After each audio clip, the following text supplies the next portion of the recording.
Գրող հրապարակախոս Ռոզան Ասատրյանը գրում է. «Արհամարհիր երկիր, ինչ ադրբեջանցիների կողմից է, կեղծ է»։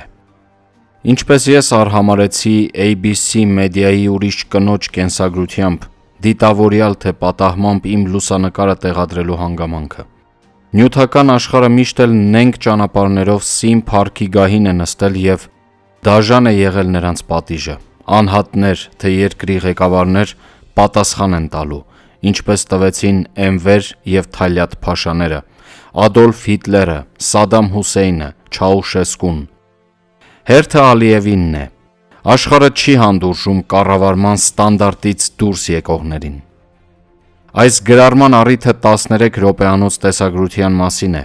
ներկայիս կաթողիկոսի վերաբերյալ, որն արվել է ադրբեջանցիների կողմից, անկախ այն բանից, թե նա մեղավոր է կամ անմեղ, դա մեր ժողովրդի, ազգի գործն է։ Ինչու են իրենք խառնվում մեր ներքին գործերին, իսկ մենք Փաշազադեի հակահայ հայտարարությունների մասին ինչու թեկուզ 5 րոպեանոց ֆիլմ չենք նկարահանում։ Հայերս այնքան խելք ունենք, որ ուրիշների միջամտությունը միայն խանգարում է։ Հակահայ նյութերը Ալիևների հրահրմամբ և ֆինանսավորմամբ գրեթե ամեն օր լցվում են միջազգային ու տեղական սենսացիաներ որոնող կիսագրագետ հուդաների լրատվական տիրույթները, նպատակ ունենալով և Հայաստանում և միջազգային հարթակներում նսեմացնել հայկականության ինքնությունն ու ոգին, նրան մեկուսացնելու, ինքնապաշտպանական պայքարից հեռացնելու և տիրելու նրա ձեռքբերումներին։ Մի հավատացեք, շունը հաչում է